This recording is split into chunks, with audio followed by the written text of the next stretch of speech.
Welcome to Embedded. I am Alicia White with Christopher White, and I'm excited to have Kat Scott on to talk about computer vision. Oh, already? There's usually some sort of lead-in. Hi, Kat. Welcome to the show. Hi. Kat just complimented us on our professionalism. Now here we are. That lasted. Kat, can you tell us about yourself? Oh, well, so I'm a senior software engineer at Planet Labs right now. I do quite a bit of computer vision work. I primarily work in Python, occasionally C, C++. Prior to Planet, I've started a couple different startups doing robotics and manufacturing systems. And then I started my career actually being a defense contractor, doing small business R&D contracts in Michigan.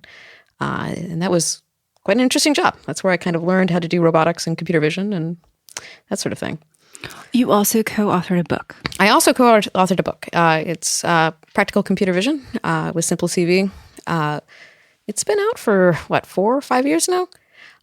So Simple CV is basically a sort of extension wrapper on the OpenCV Python bindings.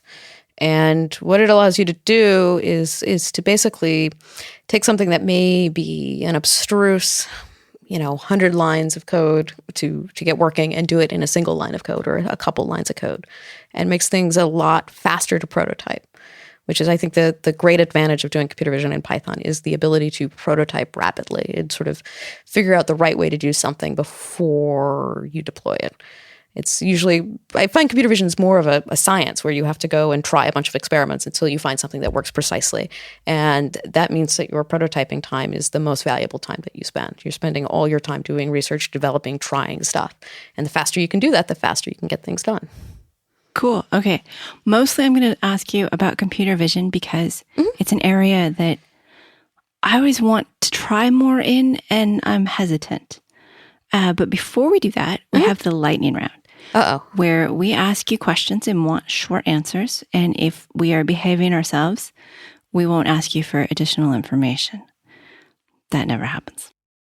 So first, favorite electrical component. Favorite electrical component. That's interesting. There's such a line of sensors, right? There's so many sensors. It's your basic CCD. I mean, that's how I get my bread and butter. I mean, maybe it's a CMOS, but usually it's a CCD. All right. I mean, that's a very generic answer, I know. But no, that's a less generic than some others. Dinosaurs. Do you like dinosaurs? Pro-dinosaur. Would you like dinosaurs to exist? How do they not exist already? In their old form.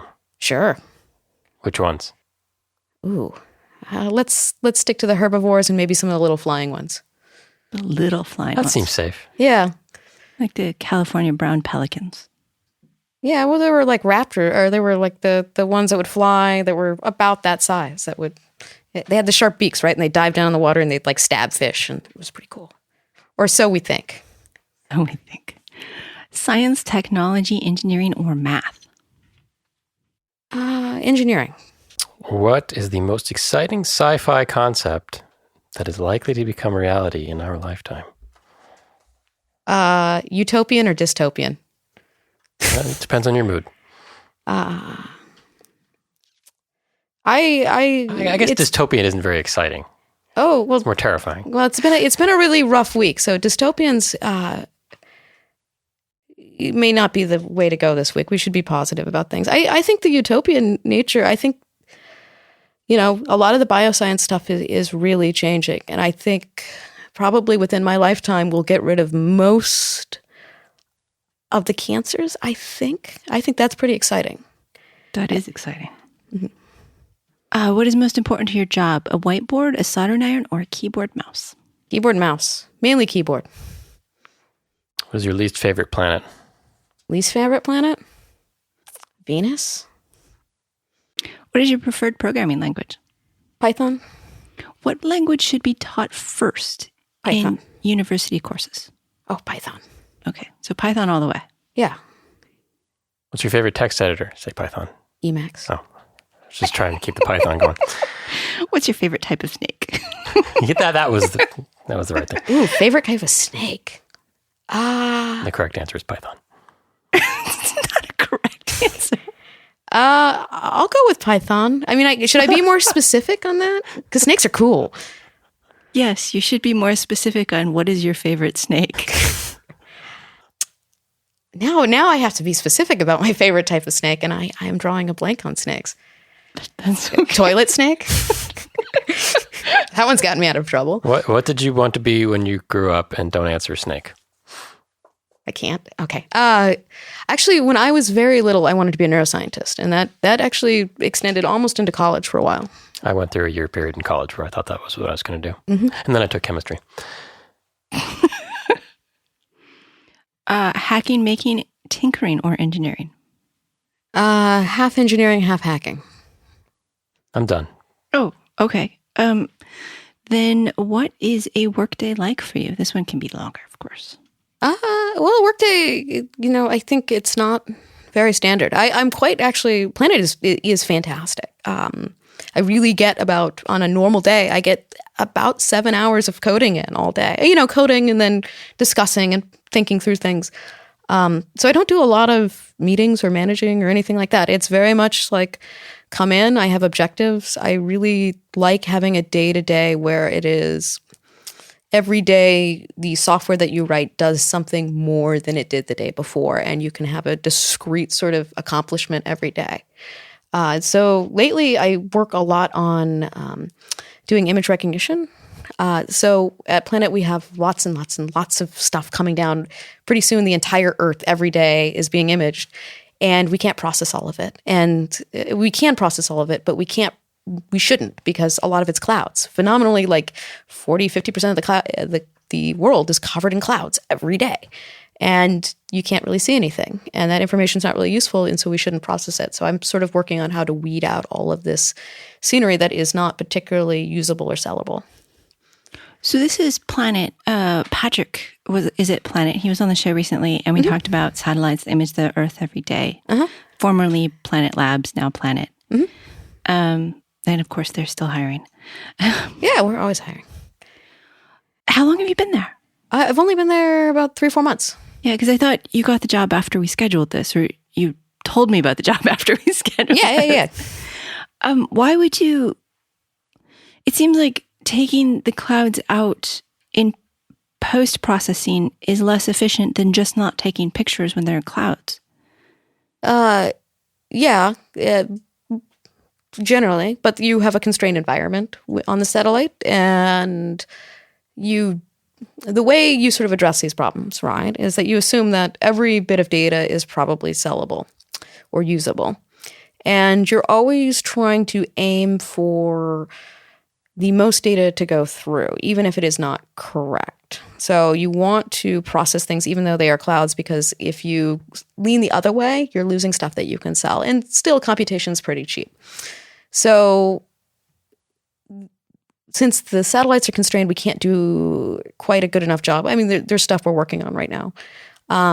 But we do it all on the ground. And so it's sort of like there is a team that handles getting stuff off the satellites and making sure, here's the data, it comes down. Here is another group that deals solely with like image quality issues as they relate to color correction and how sharp the images are and that sort of thing. And then my group sort of is, how do we only process things that are useful, that we can actually line up to the Earth, and then we actually do that sort of rectification. And then once it's sort of rectified, then it is ready to either be used in a Mosaic product or sold to the customers. And the word rectification here is sort of stapling it to the ground. Yeah. So I like to say, like, most rectification requires that you have a map already. So we already know what the Earth looks like through various companies and governmental organizations. You have these base maps. And what we do is we say, oh, well, here's this like little corner of a road over here, and here's this little manhole cover, something that you can see. And we try to line all those up with the thing that we just got. And you do that very, very precisely to like a sub-pixel level. And you say, ooh, ooh, ooh, ooh. You take these two maps and you kind of like, if you think about two paper maps, sliding them over each other until they lined up perfectly. That's basically what we do. And then we do some stuff to correct for, like there's mountains and this thing isn't actually flat. It's actually curvy and round and funky. Stupid world. Yeah. And so you have to go correct for all of that too. Okay, so computer vision as a whole, what can you tell me about it? So I I like to phrase these things as computer vision is like the absolute worst way of replicating light for humans to understand it. And I say that because like computer vision is this notion of processing images to get data out. And the images that we generally take are really just bad representations of light in the world. And like if you actually draw out the system, right? And I've done this when I do talks. Like you start out, there's a thing and there's a light source like the sun, and you have all these frequencies of light coming off the sun, like just this huge, giant pile of frequencies. And they come down and they hit this object, and the object absorbs some of them and reflects some of them, and they bounce into a piece of glass, and those colors and all of that stuff bounces around in the glass, hits a CCD or a CMOS sensor, which has, well, actually, before it does that, it goes through what's called a Bayer filter, which is little tiny chunks of red and green and blue. It might also go through an IR filter. So it divides it up and already like weeds out most of the frequencies. Then you're just left with like basically a little response around a certain peak of red, a little response around a certain peak of green, and a little bit of blue. Hits the CCD. That CCD has some sort of response curve too. It gets digitized, processed, beat up, stored as bits, and then those bits get moved around, recreated, reprocessed, put on a screen that may not represent the colors that actually came in, then bounces off from the screen into your eye. The process repeats, and then it gets weirdly interpreted in your brain. And this whole like long chain of events is like the worst possible way of representing what's in the world, right? There's so many levels of just processing, filtering, weird stuff going on, and yet it all works. Like I can show you a picture of a cat, and somehow we still intuit that it's a cat. And like how that actually works is just incredible. And then it's kind of magical. Yeah. And then we're supposed to sort of process it and then like have a machine say, oh yeah, that's a cat. Because cats all look the same. Yeah. I mean, it helps, right? Because the other side of it is that you just have so much data. I mean, when you look at like how much data is in an image, it's books worth effectively of bits. Like, you know, you have 8 bits for red, 8 bits for green, 8 bits for blue or more. And then you have 1 megapixel, 10 megapixel, 20 megapixels of that. And it's a pile of data. So luckily, just in that giant mass, you can sift and throw away a bunch of it and eventually get to an answer. So another way I like to think about computer vision is it's the process of throwing away as many bits as possible, as fast as possible, to arrive at the 1 bit or the 2 bits that you actually need, which is like a classification or yes or no, or a number that is a measurement of something in the world. Okay, so how do people get into computer vision? If they're, say, embedded software hardware engineers or software engineers, computer vision sort of specialized. How do you go from college classes to this? Well, you know, so my background is actually, I did my undergrad in EE and computer engineering. And I really didn't do any computer vision in college or in undergrad. And I got my first job, and it was for this crazy, awesome, small, it was literally a mom and pop defense contractor. It was a husband and wife team that ran this 50-person R&D shop in Michigan. And they basically said, here is the list of all the government SBIR grants that come out every quarter. SBIR is the Small Business Innovative Research grant. Okay. And if you apply, like if you put together a grant proposal and you win it, that's basically your pile of money to go do what you want. And so I started looking through them. I'm like, okay, what are the cool projects? Because I only, like, the one thing I try to do with work is I only try to do cool and interesting, hard things. And so I went through that list and I found, you know, the things I thought cool. And everything I found that I thought was really, really cool was related to sort of taking images and understanding them in the world. And I had no idea how to do any of it.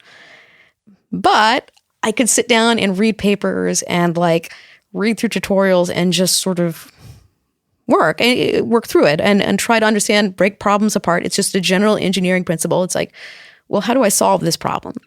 Well, to do this, I need to find these lines, or I need to find like, what can I say about the system that I'm looking at? Well, it'll be a camera outside, which means it'll be light and sunny. So I need something that's invariant to illumination. And I need to look for people in a cluttered outdoor scene. Well, what does the research look like for that. And then I go read through like the research papers and I say, oh, this one does this one does this one does this. And you sort of say, okay, well, that's sort of what the state of the world is. And what can I take from each of these? And what do I, after you do that a few times, what can I take from my prior knowledge of how to do stuff? And like what sets of technologies work really, really well. And I started out doing this all in C++. And it was hard. It was really hard. It's frustrating. Like the notion that you have to have a lot of grit to be to really get good at something that's sort of hard, it takes time and it takes practice. My post this week for our embedded blog is titled "Resilience is a Skill." Yeah. So yeah, I totally agree with you there. So that's how you got into it, and then you ended up getting a master's degree, partially in computer vision. Yeah, it was like computer vision and robotics and machine learning because they're all sort of interrelated, I think, to a certain extent. But how would you recommend somebody now? I think it's starting to read, right? So I think probably the best set of tools out there. I mean, there are some really, there's some really great teachers out there. Now there's sort of various blogs and stuff that people are showing tutorials. Like if you want to do something right now, if you want to like sit down at your computer and learn something, like the OpenCV examples folder, especially the Python folder where it's like, there's probably 50 programs in there, right? And you just open them up, you look at the guts inside, you run them, you tweak the guts inside, you see what happens, you run them, and you keep doing that. And I think that, like if you have a basic knowledge of Python, that is probably the quickest, dirtiest way to start getting your hands dirty. And for that, you just need a webcam and a computer, right? Yeah, you may not even webcam. You could probably do it off still images and videos too. Webcam makes it a lot more fun if you're going to do like face recognition or mustachination. Yeah. Mustachination. You take a picture of someone. I know what you mean. And it puts a mustache on them. Yeah, You don't think that's a word? Well, it's only a word so much as like Snapchat makes like rainbow-ination and other crazy. I mean, it's a little slightly different technique, but it's based on the initial very similar approach. Okay, so I can go through and do this on my computer, and then a Raspberry Pi would be not too far from that. Be no different at all. Just slower. Well, I mean, but if you want things to run faster with computer vision, generally you just make your images smaller. It's a really handy trick. Things are too slow, make the image smaller. Yeah, and sometimes the camera will make the image smaller for you. Yeah, it's much, if you can solve, never send software to do hardware's job, especially if you can get away with it. I like that. I like that a lot. If the camera will do it, then you should talk the camera to do it. Similarly, if you're trying to make something robust, I generally very much advocate for controlling situations. Like people assume that there's a lot of magic bullets out there, which are that all of a sudden, like I can write an arbitrary computer vision algorithm that works really, really well outside in 5 lines of code. And the truth of the matter is no, you can't. But if you want to solve a problem well, like a sort of industrial computer vision where you want to recognize a lot of things and measure things and look at things consistently, you have to have a consistent environment. You need to constrain the environment a lot. Reading through your book, one of the things that struck me that I hadn't quite realized, having played just a little bit with some computer vision, is that lighting is something you shouldn't solve in software. If you can have consistent light, that is a physical property that will make your software so much simpler. Well, if you think about signal processing, you want good signal. Mm-hmm. And sometimes people forget that images are signals. Well, it's a picture. I should be able to manipulate it in Photoshop or whatever to bring out detail. Well, no, if you have a bad source, you have bad data. Well, there's a weird sort of notion that, we understand color, not light. And that's part of the problem. There's so many color hacks, like the fact that magenta doesn't exist. Like magenta is this color that we see on screens that doesn't, the rainbow, like if you look from red to blue, it doesn't loop back over and mix red and blue again to make this magenta color. Mm-hmm. It's just a magical thing that we intuit. And it's a very, you have to remember that light and color are different things. You can't really replicate color well without understanding the light that it's coming from. I'm torn between going on down that path and being so confused because last week one of our guests was named Magenta. And so I'm just sort of baffled here. Let's. Well, I want to go back to something you said about magic, because I've had limited experience with computer vision in my working life, and the one real serious thing that I tried to do was at a medical startup where we were doing imaging. We were imaging the inside of arteries, and it was sort of the same kind of cross-sectional images you get from ultrasound, in that they were very low contrast. Features tended to be soft and not have hard edges, and the desire was to be able to pick out all of these features and segment it in these complicated ways to say, oh, that's calcium, that's a plaque, that's some other disease. And the technical executives were just flabbergasted that we couldn't just do this. Yeah. Well, there's really, like, this gets to a very common set of problems. And the first is, these problems are hard. They're not not everything is a hard boundary. It's a very soft, amorphic, setting up good definitions for what something is very hard. You have to be very sort of rigorous in how you set up a problem. Like, what is the definition of the thing I want to find? What does that look like precisely? And then the follow-on is when you represent that to people. This gets back to color too. I was actually, I went out with a friend of mine who works at a microscopy company, and they were talking about imaging tissue samples and, looking, how do you, if you're doing some sort of analysis on something and you want to show a region, right, that if you show it in true color, like you actually show what you found, things don't pop. People don't see it. But then when you try to use an artificial color space, and if you don't do it correctly, what does it mean for an image to pop? What makes it very easy to see? And that's something that's very difficult. So it's not just defining the problem, because somehow latently in your brain, a doctor looking at this thing knows what it looks like. But how do you take this thing that is intuitive and describe it rigorously enough that you can kind of make it into a binary decision? Yeah, and it's like a different class of difficulty too, because you mentioned seeing a cat and recognizing a cat. Okay, we all know how that works. But if you have something where it takes weeks of training to be able to discern features, okay, that's probably a harder problem to get a computer to do as well, because it's hard for a human to do. Yeah, I generally define, don't believe that I can't do anything that I can't make a machine do anything that I can't do myself. Right. I mean, there's certain things computers can see in different parts of the spectrum, or we can get cameras that see in different parts of the spectrum, but then I remap that to something I can see, which is always I find that to be one of the most interesting problems right now, is that because we can get these, I used to work with these FLIR cameras, these forward-looking infrared cameras, the sort of night vision, but super night vision, like heat seeking, so you can see temperatures, or things in the ultraviolet, or just way out different bands in the spectrum that we don't see. They're not the red, green, and blue that we're used to.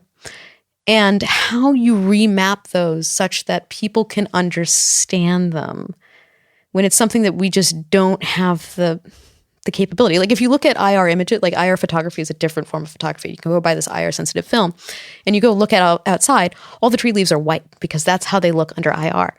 And it messes with your brain because our brains are so tied to the sensors that we have that you're just tree doesn't look like that. Tree looks like this. And it messes with things. And how do you remap those things such that people can understand this new forms of information is really kind of an interesting, both science problem and a psychology problem. Well, and there are animals that can see ultraviolet and can see polarization, and we can't. And I've always wanted to see that. I mean, it's okay, now I want to see how a butterfly sees. Well, the other thing about it is we define sight as such a interesting, there's this very macro, huge, wide field of view, whereas plants actually see. Plants have photoreceptors that see different wavelengths. That's how they sort of know when it's fall or when it's spring. They actually see the changes in the illumination and what time it is. And everything out there is seeing in different ways that are optimized for its sort of local application. So, and that kind of gets back to solving some of these CV problems where people assume that if we take because it works well for us, kind of, that if we take an RGB camera and we apply it to a problem, that we should be able to fix it. When optimally, a case that comes to mind is I had a buddy in grad school who was working on something about sorting recycling and the different plastic types. And generally all plastic to us kind of looks more or less like white or clear plastic. you look at a couple different wavelengths or a little bit of polarization information, all of a sudden that stuff just pops, and the types of plastics are like super discernible, and you can sort them exceptionally easily. And so if you sort of try not to think like a human, but think about understanding the problem and solving it, like you can actually make the solution way easier. That's got to be a huge key point to doing good computer vision projects. Is both to not expect the computer to do any more than you can, but also it has different sensors, so it can't do more discernment, but it can have different inputs. Yeah, you can. I mean, some cameras can have like better, we can change the depth of field, we can constrain the color of light, we can put filters in front of the lens itself that filter out different wavelengths of light. You can adjust the light such that things appear darker or lighter depending on like coming in at oblique angles versus backlighting versus top lighting. Lighting is just incredibly important for particularly like manufacturing tasks. Well, that's one of the things I really wanted to ask you about. I have done a Raspberry Pi project where I got OpenCV running and I got to blob detection, which was very cool, and face detection, which was all just like one line of Python at a time. It was very encapsulated. I didn't have to work very hard, really. And now I think about, well, what if I need to do a manufacturing line and I want to use computer vision on that? Can I really expect to be able to? I mean, yes, you can. So the world of manufacturing is sort of broken into vendors that specifically vend things. Some of which are like very simple turnkey solutions, right? Like if you just need to read a barcode, that is a turnkey solution. You shouldn't roll that from scratch. Yeah. That's a thing. Now, if you have something much more complex, I'm thinking quality control where I have a screen that does stuff and I need to make sure my screen is good before I ship it. Yeah, and I think the way that you approach most of these problems, is, as far as I've found, is that it actually starts with collecting a lot of data, right? Because one of the places that is really, really bad to be in computer vision is to be in what I call the optometrist office, where you are changing stuff, trying to develop, and you're saying, is this A better or B better? Better or B better? Anybody who has glasses has done this dance. And you sit there and you're like, you're changing a parameter or tweaking something. The first step is always to develop data. And you sit and you have a data set and you have an objective measure of what you want to accomplish. And once you have that objective measure and you set up a test environment where you don't have to deal with, like, say, an assembly line, it's just sitting there, you run across it. You run across the data with whatever algorithm you're working on. You say, I achieved an accuracy of, you get really into stats. You say, I achieved an accuracy of 96.4%. And then you tweak something. It says 96.5 or 96 or just 8 because you really screwed it up. And sometimes you can actually just, that's where like computer vision sort of overlaps with things like numerical methods and stats and all this sort of math background. And machine learning here, because you're going to talk about false positives and false negatives and true positives and true negatives and your F1 score and all these things. You end up with all these boxes to put things in, and you have to figure out your tolerance of, it's okay to be wrong sometimes. It has to be okay to be wrong sometimes. Absolutely. And people don't believe you when you say it's going to be wrong, because even humans don't do most of these tests 100% of the time. And is it better to have it be wrong more? But in one, So you have to do a lot of this planning and specification of how good does it actually have to be. And when somebody says it has to work every time, then you multiply your planned budget by about 100. Yeah, like so. I'm doing million. I'm doing a lot of sort of deep learning things right now, and I generally suggest that, like, well, we've gotten to a certain level, and I kind of believe that, like, as a rule of thumb, I don't know if this is exactly the number, but to give you an idea, I think that, like, after the decimal place, another 9 or another decimal place of accuracy is probably going to cost you another order of magnitude of data. Yes. Because what you're doing is you're actually running through your data to find the cases where things break. The common case, generally, if you do a bunch of machine learning, you'll get the common case very quickly. It's the corner cases, like we all know in writing any bit of software, it's the corner cases that are going to get you. And you have to collect those corner cases. They're like Pokemon. You just got to go and find them. Yeah, we might have talked about Pokemon before the show. But there's also clean data versus data that's not so good. My example for that is if I was training a voice learning system and I took all of my trained data in the morning, and then I also took data that I wanted it to refuse in the afternoon, like I had Chris record in the afternoon and I wanted it trained to my voice. If there were birds singing outside when I was doing it, but not when he was doing it, it may train on the wrong thing. So you have to choose your features intelligently. You can't just let the machine go crazy and say, garbage in, garbage out. Yeah. And well, the other thing is we in a lot of these projects use a Turk, right? You use somebody and you say, some poor person that like has to sit in front of a computer and just click to say like, this is thing A, this is thing B, this is thing C. So we know very, very well that humans' ability to do those sorts of tasks, like that's why we want machines, is that people can't do that well for very long. You can do it really well for an hour, and then you need to go take a break and have a cup of coffee. And if you have people generate that data for you, there's always going to be problems with it. That's why you see things like, some of these CAPTCHAs, right? It's not like the CAPTCHA, like where it says like, click on 3 images of pizza in this image or something. Those are usually going through people multiple times. That same image will probably hit, 3, 5, 10 people, because no one person, like if you're doing that stuff a lot, people kind of disagree. Like even, even at Planet, like looking at clouds, it's like what exactly defines a cloudy image that we don't want to sell to customers? because it can't just be white. That may be snow. Yeah, well, yes, exactly. But there's other bits of that too, where it's like, if I could make a way to calculate a number that says like this image is 97% cloudy, I've solved the problem. And right, because I said this image is 97% cloudy. And if you define it that way, like if you don't have that definition, it's still a subjective thing, because that's what we're really trying to find. We're trying to find the subjective measure for the subjective thing. And that's sort of where things are interesting. All right, computer vision. I'm sorry, you have me so distracted into machine learning and data, and I totally. But computer vision, I'm going to be focused. Or out of focus. That's part of it. There's that too. If I wanted to build a manufacturing test bed for quality control, and say I used a computer, I didn't try to do a Raspberry Pi, although it would be very different, and I want to look at a screen. What are my steps? Assuming I don't have your background, that I'm pretty much coming at this without computer vision.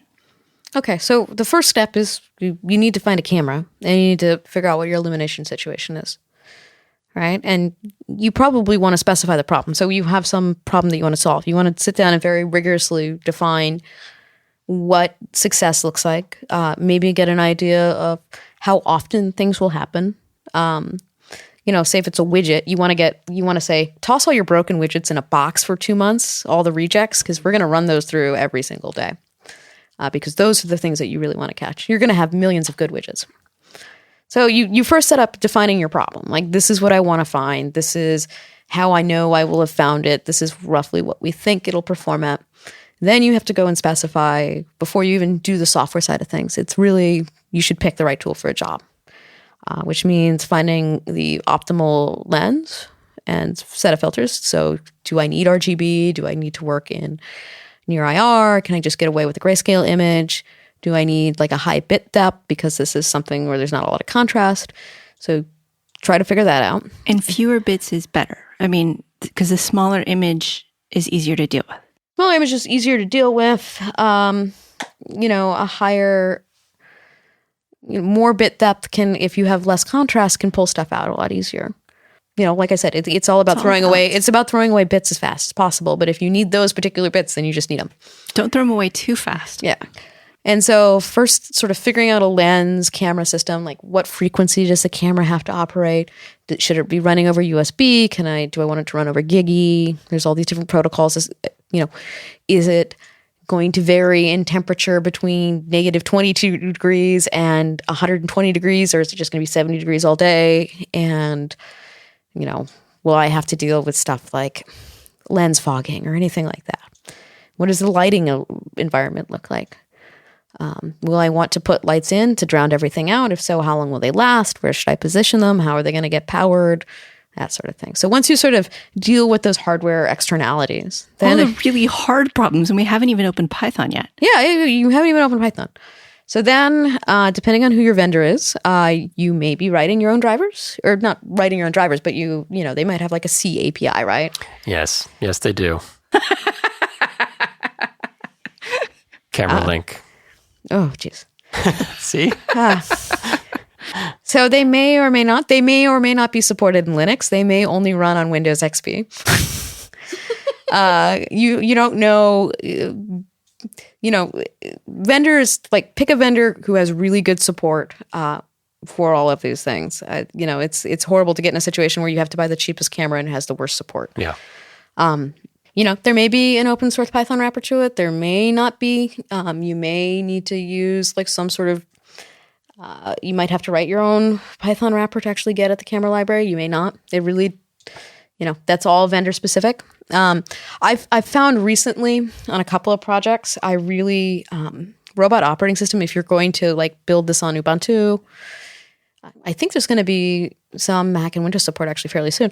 But if you want to build these, if you want to get access to most of these sort of professional machine vision cameras, or even stuff like a DLSR or something like that, robot operating system ROS has really, really good support for getting at these like interfacing with the cameras and then putting them on a unified bus structure and presenting you with like a nice set of like Python tools for interacting with the images, grabbing them, changing camera parameters, and seeing what's going on. So I've used that in a few prior projects, and it's saved me an absolutely ton of time. But so you're basically you're going to figure out how to get the data and tell the camera what you want it to do, and that's usually a pretty tedious step. I was actually talking to somebody yesterday who was trying to build a camera interface driver, and she was not happy about it. It was really rough. See, we shouldn't have to rebuild these things all the time. It goes back to my previous rant in earlier shows, but I'm just tired of, I want to do machine vision. Well, you better learn to write a Linux device driver. But you can start with Raspberry Pi and their camera, and it may not be everything you need, but it may be enough. Yeah. So then you have an image.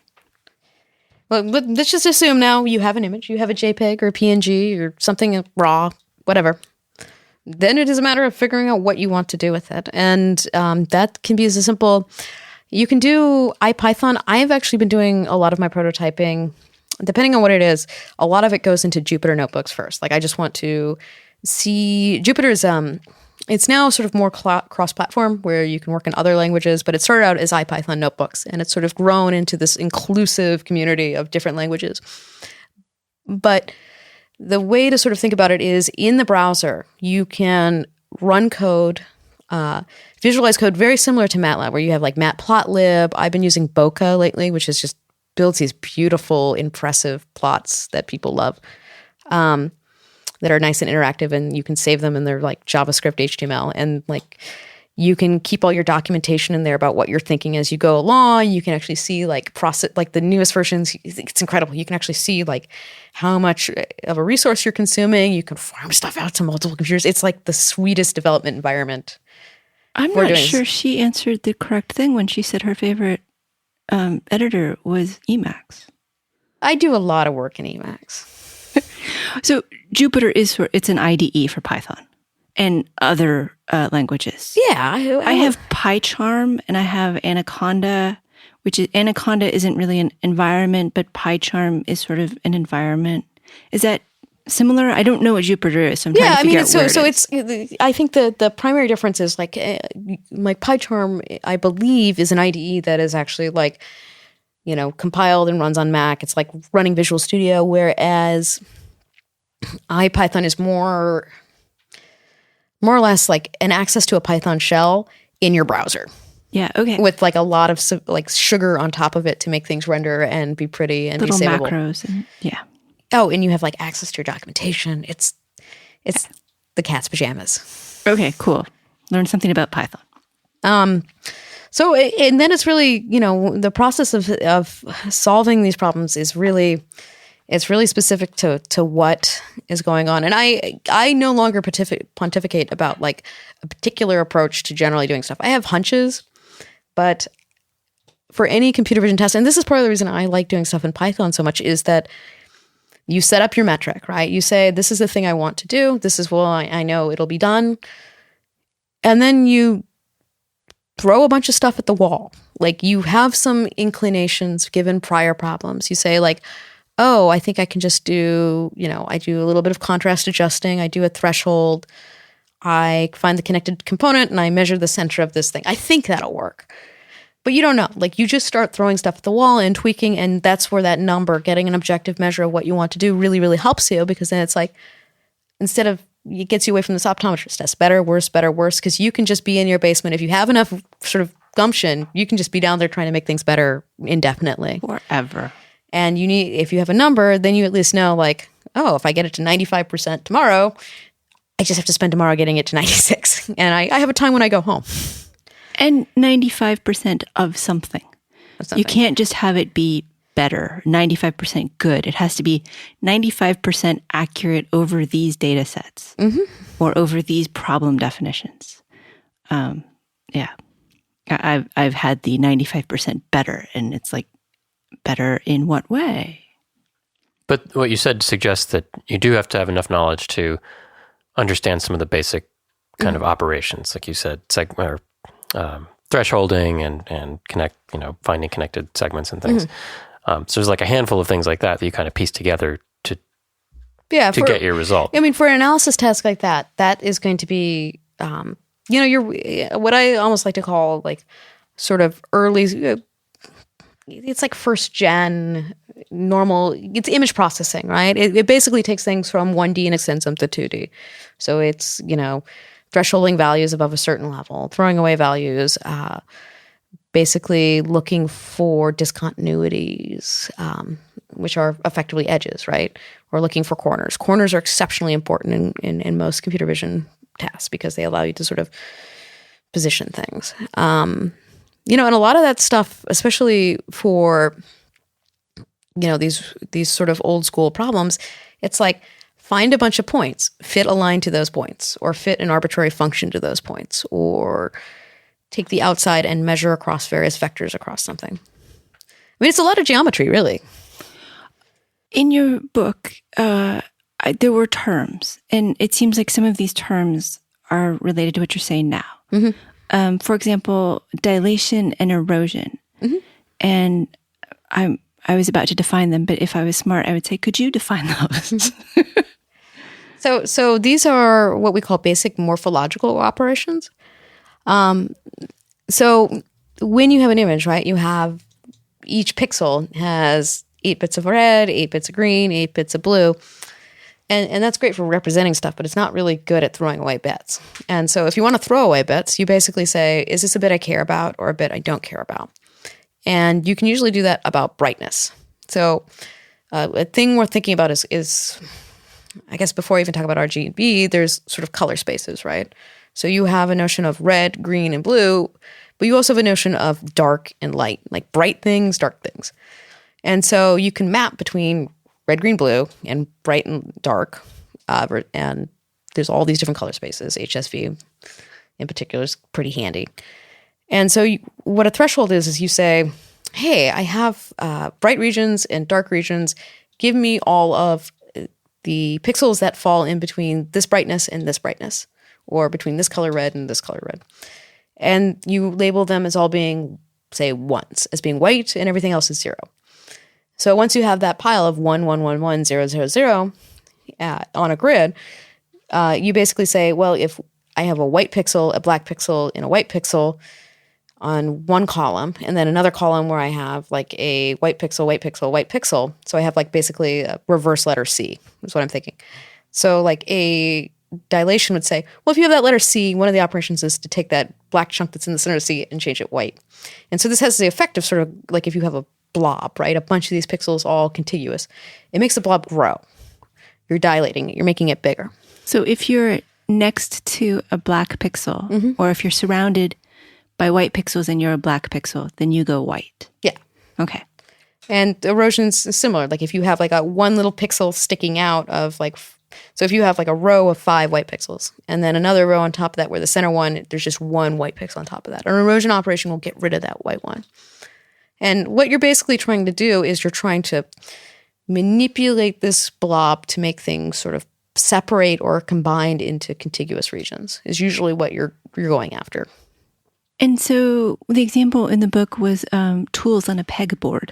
Mm-hmm. And by dilating and eroding, they could remove the dots of the pegboard and still keep the outline of the tools because the tool outlines were pretty consistent over those operations. Yeah. But there are other operations. You mentioned brightness and turning up the brightness. And I've done that in GIMP. I mean, I know how to do that on my phone. Yeah.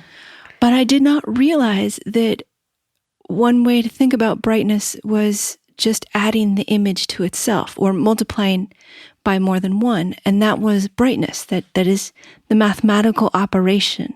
Mm-hmm. So what other mathematical operations lead to these words that I already know what they mean? Okay. Well, so, there's a whole subset of these things, right? Like when you deal with binary images, right? Addition, right?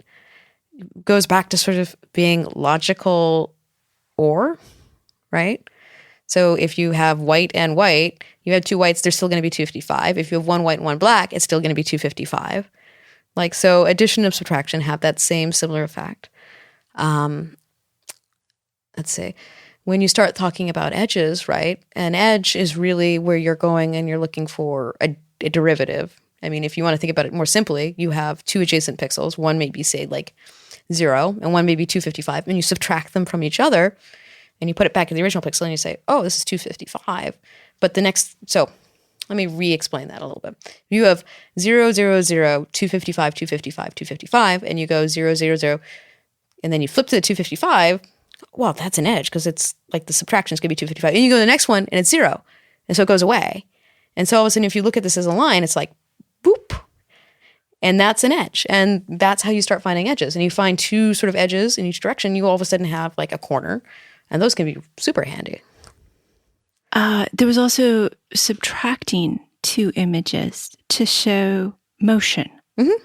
And that makes sense now. But if you'd asked me how to look for motion, I don't know that taking two images and just subtracting them would have been my first. Yeah, and well, it works to a certain extent. If you have a really solid background, right? What is a green screen, right? Other than like I have this giant field of green. Now you do it. You can do certain things by changing color spaces and make it better than it was. But like the rudimentary version is just a subtraction, and everything after that is just getting more and more fancy math and doing more and more sort of processing afterwards. So the green screen works by having all the green in the background, and then you video the person in front of it, and then you subtract everything that's that color green or close to that color green. Mm-hmm. And then in that space that is now totally blank, it's not black or white or red or green or anything. It is transparent. Blank. It's alpha. Yeah. Now you can put in a background image and keep the foreground image, the weathercaster. Yeah, and if you do it correctly, you can also kind of keep shadows if you want them, and keep illumination highlights and stuff like that, because you can kind of tease out the hue, the color from the illumination, the brightness. So you don't just subtract every green in there. You subtract every green to some extent. Well, you subtract the hue part of it. Like, so imagine like subtracting the green part of it, but leaving the red part of it. But you work in a different color space. So instead of subtracting, you subtract the green part of it, but you leave the brightness part of it. And then you can reapply that brightness to another thing. But one of the interesting things I think about computer vision is actually it's the reverse problem of computer graphics, which is a really interesting way to think about it. In one, you're trying to project through a camera and recreate it. In the other, you're trying to take things in from a camera and build the 3D model. And like that's always just the interplay between those two is actually kind of interesting because, most cameras, when we actually talk about where all this imagery comes from, it's because we're watching TV all the time. We're making films, and some of those films are actually 3D generated. Deconstruction of graphics. She makes graphics sound easy. It's just math. Yeah. Shears and warps, what are those? And going back to it's just math, I bet they're connected. Yeah. So like a sheer or like a general like perspective warping, right? Is this sort of, hey, I have like corners on a billboard and I want to, it's like, say you were playing your GIMP example, right? You have your friend holding a book or his their iPad, and you want to go and take an image that you found on the web of something, you want to show him having an iPad, but you want to put a cat on it. And you take the image of the cat and you grab your tool in GIMP to take the corners for that cat image, and you say, here's one corner for the iPad, here's the other corner of the iPad, here's the other corner of the iPad, here's the other corner of the iPad, and you warp and move that image into so it fits on the iPad screen. And so that's just a general change of perspective. Now, some of the warping stuff, right? When you say, if you have a Mac, you open up like the camera app and there's all these weird warps that make your nose look big and your mouth look small, or all make the your circus funhouse things. Yeah, and those are just sort of mathematical transformations where you say, I'm going to take this pixel right here and map it out to contain to the adjacent pixels in some sort of circular way or some round way or some based on some sort of function, right? It's just a definition of a function to remap from the normal pixels to a new set of pixels. I remember thinking in college, I have no idea why anybody would use this stupid matrix math stuff. I was so wrong. So very wrong. Are there barriers to getting into computer vision? Things like understanding matrix math? Well, I think, the first step, right, is being able to program.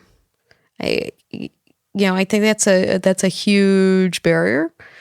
The math side of it, to a certain extent, I actually find learning applied math much, much easier than learning like abstract math and figuring out where to apply it. Like if and this is where actually computer graphics, I think, comes in a lot more.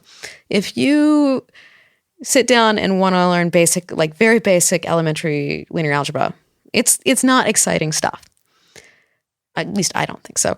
But if you go and want to hang out with a bunch of kids and you say, I'm going to teach you how to construct a matrix to do crazy rotations in your video game so that when you click on this thing, it rotates in these different ways and then gets big and gets small again at the same time. Like, I'll show you how to do the math to do that. And it's just like, it's just this, you take this thing over here, you take this thing over here, and you take these three matrices and you put them all together. And that's how and you see you can decompose them so that one's the rotation, one's the scaling, and one's the change in position. If you teach people like that and they can see it, it's way easier to teach like that. I mean, I think that's sort of one of the reasons I got into computer vision and into graphics and these sorts of things, is that you get this feedback loop where it's not just like numbers on a screen. It's actually something you see and you tweak it a little bit and you get really good feedback. And it's not just like, I move the text box in my webpage or something. It's like a real huge image that you can do really cool stuff with. Yeah, and it changes both how you see the world and how you can interact with the world. Mm-hmm. I mean, if you can make a robot that really can tell that something's broken, well, then you can make a robot that can fix things. It's hard to fix something if you can't see it, and that's where computer vision really starts to shine. So what sorts of things are you doing for Planet? Well, right now it really is recognition, and it's starting out on the very basics of so when the satellites are up and they're imaging, we have a reasonable estimate of where they are, but we don't know exactly. So sometimes you might overshoot and get a little bit of water before you hit the coast or something like that. And my job is to basically filter out things like clouds and water and find scenes that are very, very interesting, and then find things that customers really, really want in those images, and help us figure and develop tools to understand those images. And especially now, what's really, really interesting is seeing that data every day. It used to be that this, satellite imagery was this sort of thing. Well, we'll get an image now, and then we might get an image in 6 months, or we might get another year. And with Planet, within the next year, it's going to be, we will be getting images of parts of the globe every single day. And you're going to have to throw away some of that. Yeah, well, you're going to... Not actually throw it away, but... Well, the government requires you to delete all the UFO ones, right? Yeah. So that's most of your work. Actually, I can't comment on that. But you said that throwing away the pixels is a huge part of the job, the ones you don't care about. And so having this huge amount of data every single day, you're going to have to throw away a lot. No, we save all of it that comes down. We're actually contractually, I believe we're contractually obligated to store all of the raw data. But generally, especially now, I mean, some people really care about the imagery. Like some people really want to see it. Other people really just care about the number. Like they want to know, is this field growing? How much water is this consuming? How much more should I put on it? They want very concise answers to very difficult problems. And we're throwing it away by actually getting them that answer. And those are the sort of things that I'm really excited to start tackling. Yeah, because they don't care what the image looks like if they can get, okay, tell me how to irrigate this, because that's what I care about. I don't care about your computer vision. I care about water. They want a number that is something like, how many cars were in the parking lot of the mall the day after Thanksgiving, and how does that correlate with sales in that mall? And like, give me those two numbers because I can really do something with those. Yeah. Like, it's great that I can see this and I can get a relative guess, but like, get me something that's even slightly more accurate of relative guess. This is going to be a weird world. Gonna be? Oh, it's That's already true. weird. I mean, Pokemon. Let's see. I guess Planet is hiring. They're not doing a contest because they let me have Cat instead. And Embedded FM at planet.com. Go look, please. They're nice folks. Space is awesome. So back to the computer vision and the book. Why is a barcode scanner one of the last examples in the book? That doesn't seem hard. It's black and white. It's lines. Why is that one of the hardest things to do? You said to buy it, don't make it, which I totally understand. But if I'm going through the examples in the book, why is that hard? It's not hard to do a trivial. Well, and this is a camera-based barcode scanner, not the scanning laser one-dimensional one, right? Yeah, it's a camera. It's a camera-based one. It's not. So there are packages that will do this for you, like Zebra Crossing will do this for you. Somebody has already solved this. I have also written these things from scratch. It is easy to make it work. It is not easy to make it work well. I mean, it's like all engineering problems almost. It's easy to get a prototype that kind of works good, right? Like, it's all right. To get it to work robustly for any sort of application like that you would want, right? Is very, very difficult. Like if your barcode scanner, like even now when you go to the grocery store, right?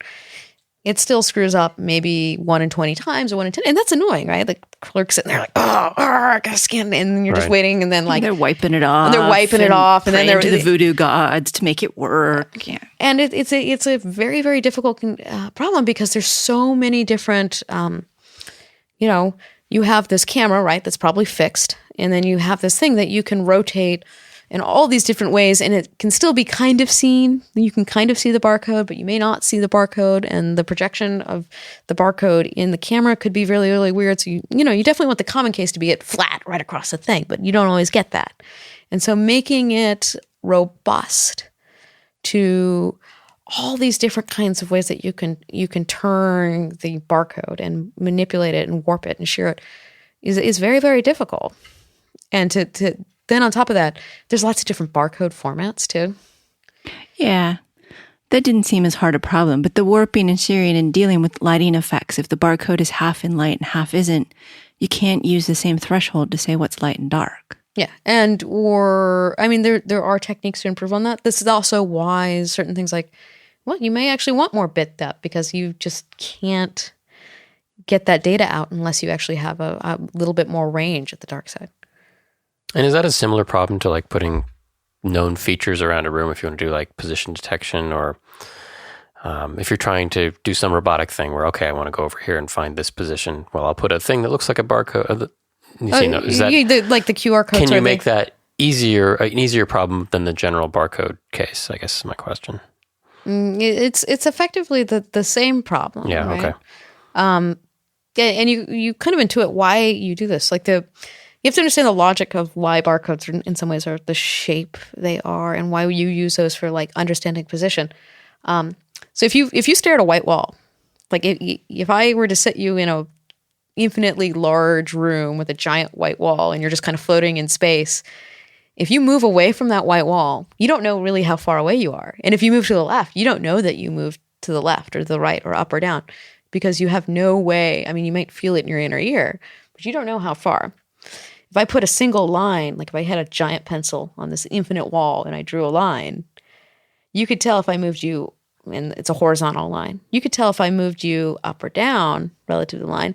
But if I move you right or left on that line, you can't tell how far you've moved. Now, if I put another line perpendicular to that, now all of a sudden you actually have a frame of reference. And you can actually tell if I moved you left, right, up, or down. And so, having corners and having lots of corners and having to understand and being able to sort of see those shifts in movement are what help you to do these sorts of problems. I'm trying to speak sort of generally about these things because you need these corners to then basically do a de-warping to get it to sort of the square thing that you want, which you can either then figure out what's the transform to get to the projection that we had. And then I can also, since I warp this back to a sort of 2D space, I can then read the barcode very, very easily. Okay. Because I'm looking for basically the relative widths of the different lines. So is making a line following robot still one of those intro things you do when you're learning about computer vision and robots? Or is there some other new nifty thing that everybody does? Well, I feel like I have never actually made a line following robot, truth be told. I think generally the easiest, most approachable thing is actually to go to use these QR codes or these AR, the primary one is like AR Toolkit. And this is just a package in ROS now that you can get. And it's super easy to use. And you can actually, once you know the size of the barcode, you can actually reconstruct the camera transform. So you can say, this thing is here and my camera's here and it's moved like this within certain fields of view. You can't go completely oblique to it and then it doesn't work. But I feel like if I had to suggest one very, very early, very, very useful approach, I think that's sort of the modern equivalent. If you have a camera and you have a Roomba and you can put up those barcodes, you're getting to the point of actually being able to develop a map and understand how your robot moves around a world. Well, my next question was going to be, what are the easy and fun things to do that will get people over the hurdle of just trying out computer vision for the first time? But I think you just answered that. Yeah, I mean, I also feel like, at least if you're coming from, say, a web dev background, I think the world really needs more sort of websites where you submit an image and some degree of processing happens on it, like mustachifying or other sorts of things. There's this new app right now that sort of takes the some of the neural nets trained on classical art and then reproject the image. Yeah. I mean, all of these things Deep Dream. And I mean, as stupid as it is, right? The face or the Snapchat sort of face filters, right? It's not that big of a step to go from, hey, I processed an image and picked a color or found, put a mustache on it, to doing something like that. It's just slightly more work, but you have all the tools right there. So not as somebody who doesn't use Snapchat, I know I use everything else. This is when you put mustache on people, but there are other things. You open your mouth and a rainbow comes out and your eyes get big and.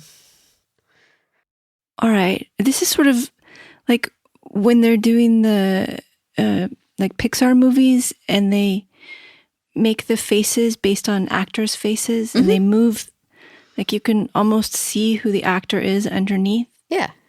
And they're doing that sort of real time with cameras without putting dots all over your face? Yeah. Oh. Well, and, these are all sort of chunks of known technology that are all put together, right? Like we've had a basic face detector. We could see full on front faces, and it's called the Viola-Jones detector. It's a very classic sort of thing. And you can find faces very, very quickly. But then you have to do that every image, and that's computationally expensive. But you have lots of images coming through time. So how do you track a face? Well, you take something like a Kalman filter or some of these other tracking sort of filtering technologies, and you say, okay, well, now I can kind of constrain where I'm looking for that face. Now that you have the face all the time, I forget the name of the particular technique, but you have this basically 3D mesh of your face, right? That has the points in the corners of the eye and your nose. And what you're trying to do is you're trying to take the lines on that mesh and adjust them such that they align with the sort of lines that you can find visually. So like the lower end of your eyelid and the upper line of your eyelid and your eyebrows, right? You're trying to find, there generally appear to be dark lines. And so you're trying to fit that mask to those.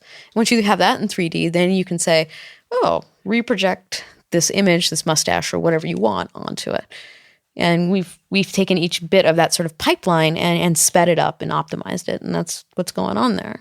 So I think there's a really good BuzzFeed article on like how this actually all happens and how they do it step by step. And it's really a good read. Let's see if I can find that for you. I will link that in the show notes. But now I'm just so full of the idea that I should be on Snapchat and I can be my own cartoon. No. Okay, so how much of being a practicing computer vision engineer is something like using OpenCV and using these existing tool sets versus implementing something like OpenCV or other toolkits for other platforms versus inventing brand new stuff? These seem like very different things. How much do you use MATLAB? NumPy all the way, man. She said it, not me. Or NumPy. Nobody's going to respond to NumPy. I had somebody say a phrase I loved the other day, the NumPy space princess. Sorry. So, it's like a practical problem versus a research and development problem. And it really depends on what you're looking for. And, I think most problems start by, doing as much as you can with the tools you have and what's out there. And if things are not working, if you develop a stronger and better understanding of the problem space, then you very much do sort of start walking into, I'm going to write something from scratch. But a lot of the more interesting things are built out of tools that we already had. Like if you look at most audio processing, right? It's not like you're going to go re-implement the FFT library every time you want to do audio processing. Similarly, like if you need a feature detector, you're not going to re-implement that. I mean, enough graduate students have written enough papers and built enough code that like at this point, it'd be a waste of your time to go and do that. You don't really need to do that. And so a lot of things are sort of building up on more and more complex things that we've already built, right?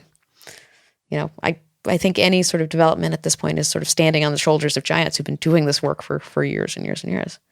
But you do kind of have to learn what's underneath because you can shoot yourself in the foot if you don't understand a little bit of the math behind it. Yeah, and what you're looking for and where certain things work well and where certain things don't work well. And it is important to understand the fundamentals, but you're not going to, very rarely are you going to re-implement the fundamentals. Maybe if you're doing something on an embedded device and no one's ever built that library for that particular device, yes, you will have to go re-implement it. But by and large, if you're working on a large sort of Windows, Linux, Mac system, like you're going to just pull from a library that does the basis of what you're doing. Cool.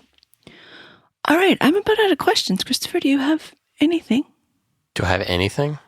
Well, I'm not actually out of questions. Okay, we're about out of time. I admit it. Fine.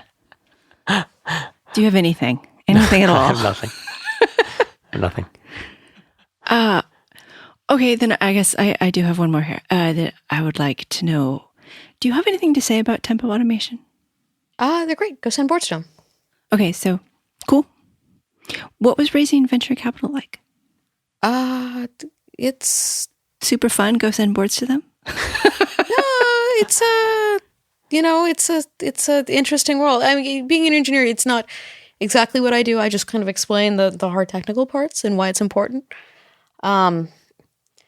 It's not that you have to choose if venture capital is something right for you. I think is the biggest sort of parting thing I can say about that is understand exactly what you're getting yourself into. If only we could. That's tough advice to follow. Well, do you have any final thoughts you'd like to leave us with? I would say for a final thought, images are probably some of the most dense bits of information that you can put on the internet, and be very careful with where you put them. My guest has been Catherine Scott, co-author of Practical Computer Vision with Simple CV, the simple way to make technology see. And she's a senior software engineer at Planet. Thank you for being here. Thanks. Thank you also to Christopher for producing and co-hosting. And of course, thank you for listening. Hit the contact link or email show@embedded.fm if you'd like to say hello. If you'd like to apply to Planet, use the embeddedfm@planet.com email so we get credit. I don't know what the credits lead to, but I want them. Our own satellite. Oh, that'd be cool. Our quote this week comes from Muhammad Ali. Champions aren't made in gyms. Champions are made from something they have deep inside of them. A desire, a dream, a vision. They have to have the skill and the will, but the will must be stronger than the skill. Embedded FM is an independently produced radio show that focuses on the many aspects of engineering. It is a production of Logical Elegance, an embedded software consulting company in California. If there are advertisements in the show, we did not put them there and do not receive any revenue from them. At this time, our sole sponsor remains Logical Elegance.